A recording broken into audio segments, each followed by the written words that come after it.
Oh, you ain't got to tell me twice. You ain't got to tell me twice.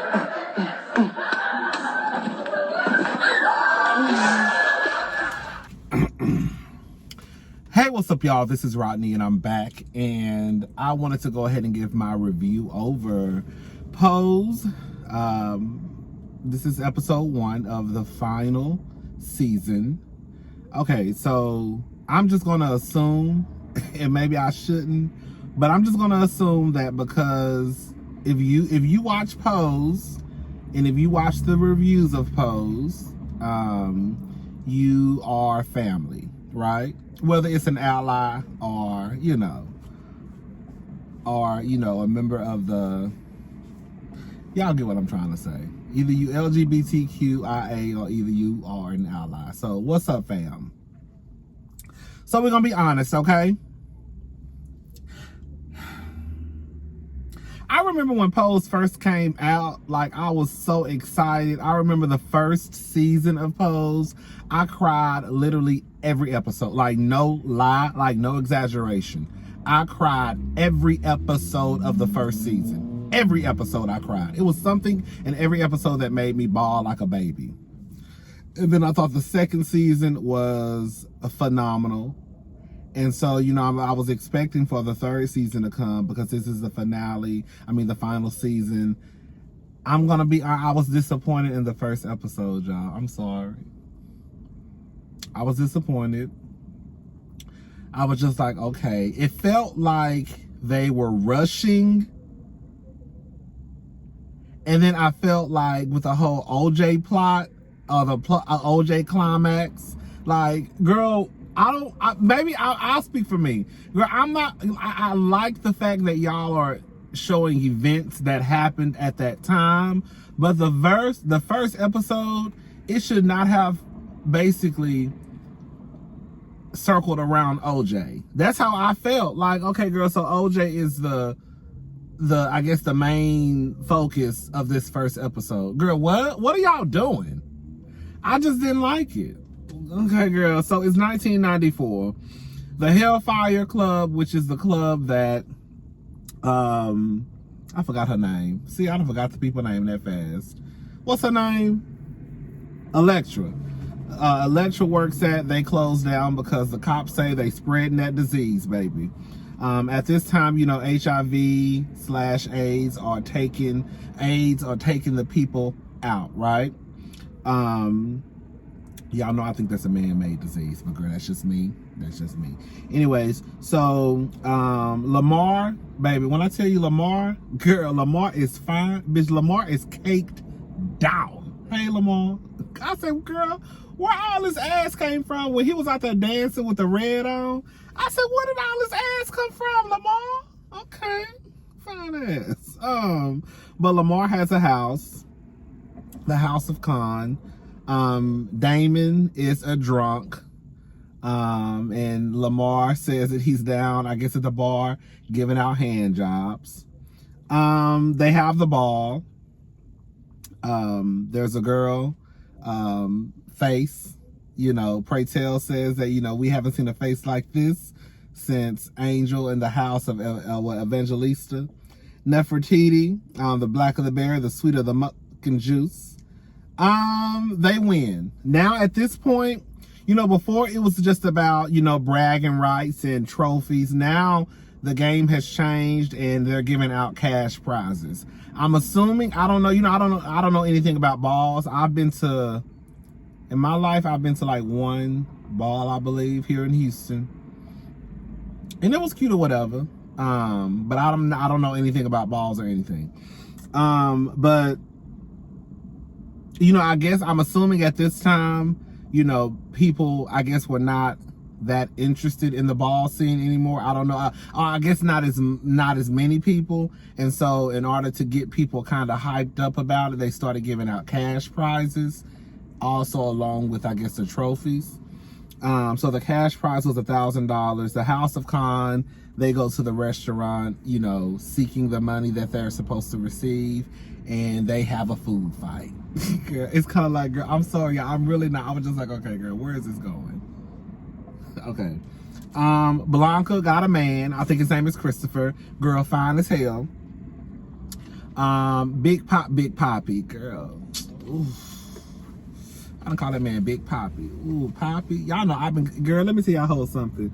Nobody was worried about Poppy. Well, nobody worried about Poppy except for me. I said first season, Poppy is my man. Girl, I told y'all Poppy was my man. Anyways, girl, Poppy, you know, he suited and booted, you know. He running stuff down at the modeling agency, and Angel is girl, when Angel hit that corner and tapped on that wall.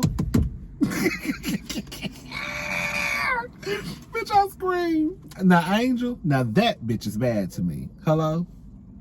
Anyways, so Angel is upset because she really hasn't received any work. You know, Poppy tells her that, you know, all I can do is book the jobs for you. You know, book the go-sees. Is that what they call go-sees? That's what they call them on America's Next Top Model. I think go-sees. All I can do is book the go-sees for you. Once you get in the room, it's up to you. Like, it's up to you at that point. Pray Tell is pretty much an alcoholic. He is drinking at work. Now, I don't know how real, like I said, I know this is TV. But girl, do people really just bend over at the counter and take out a flask and drink at work? I was like, okay, girl, they doing too much. He goes to another funeral. It was a guy who was only 25, who had just one body, who passed away. Pray Tell basically says he's done. He's retiring from the ball. It's not what they used to be, the cash prizes and the tacky lip syncs. You know, Pray Tell was never a fan, from what I remember, of the lip syncs. Cubby. When Blanca went into the hospital, and I was like, who is this guy? Like, I thought it was weird that they were just showing this random guy, you know. And when I was looking at his face, I was like, oh my God, is that the guy? Cubby. That's his name. So Cubby is sick. And when I tell y'all, they made Cubby like, girl. So Cubby is sick. I think her name is Nurse Jane. Nurse Jane tells Blanca that it's not too late to be a nurse. They start the whole OJ storyline. Okay. Pray Tell was dropping some lines. When white people love you, you become raceless, right? White folks love you when you winning trophies. Girl, when I tell you one thing for certain, two things for sure, is when you especially are an athlete, baby, the white people will love you. Well, they probably, girl, you know they love, girl, especially in football, honey. They love to see the niggas run the ball, baby. Have y'all noticed that? I know y'all noticed that before. How all the white boys, let me shut up. The white boys be the quarterbacks. And then the black boys be the ones running the ball, getting their goddamn body banged up. And then they supposed to protect the white boy from getting his body banged up. Girl, it's a mess. Anyways, so, Lulu is, it's getting hot in this car, y'all. Let me hurry up with this review. So, Lulu is smoking. Angel snatches the weed out of her hand, and Lulu tells her that it's laced with crack. Bitch, what? So now the girls is crackheads. Okay. I don't know, girl. I just was like, girl, what are we doing, y'all? Like, the girls are crackheads, basically. So they all go over to, now we're at Blanca's house. Damon pulls Pray Tell in the room and gives him a Alcoholics Anonymous book. Because, you know, Damon is an alcoholic at this moment.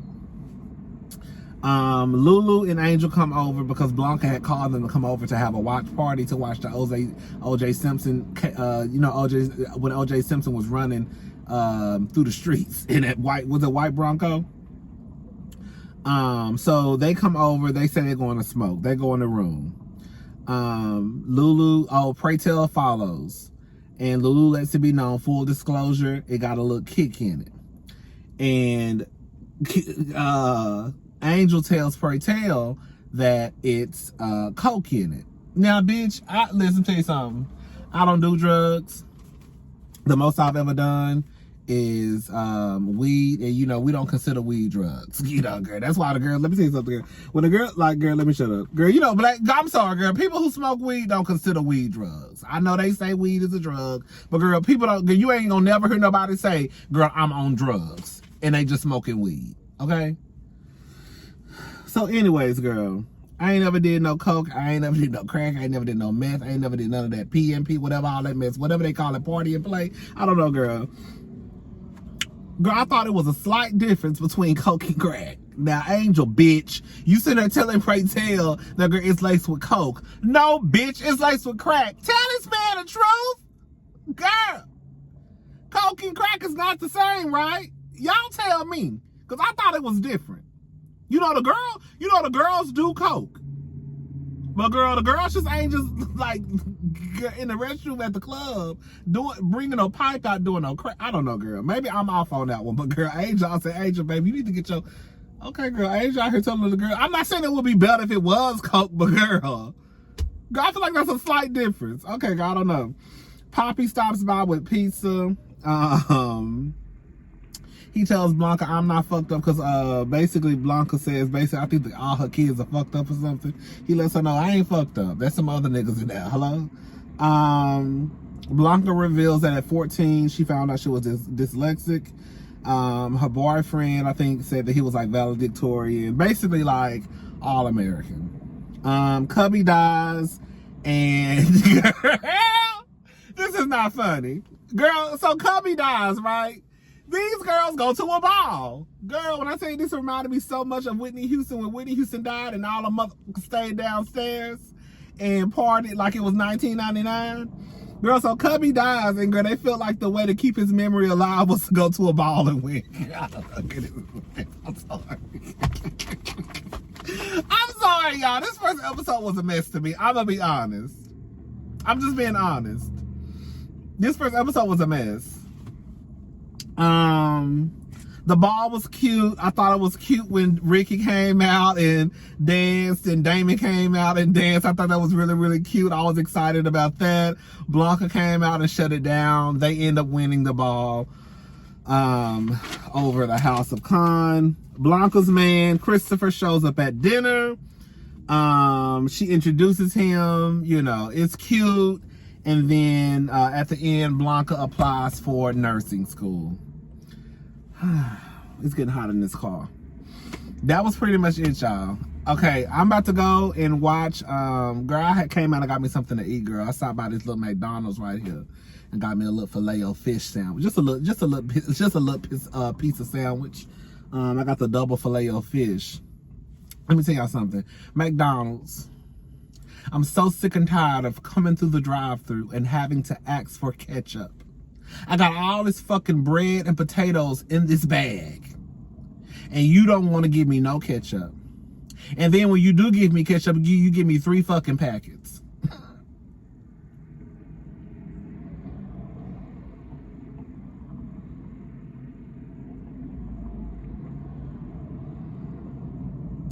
I don't understand. I should not have to look in my bag and say, excuse me, ma'am, blowing my horn and shit. Girl, excuse me, ma'am, can I have some ketchup, please? Fucking bitch, like, girl, now I'm cussing the people out and calling them bitches and shit. After I got my food. You know, some of y'all be cussing the people out while they still got your food. You supposed to cuss the people out when your window is up. Hello? Fucking bitch. And then you roll your window down. Thank you so much, ma'am. Can't stand these motherfucking bitches, girl. They act like they motherfucking bought the ketchup. Girl, that's me, girl. I talk my shit when the window is up and I got my food. All right, y'all. I'll talk to y'all later. I'm about to head home and watch part 2, and then I'll record that and then put that up tonight. All right, bye.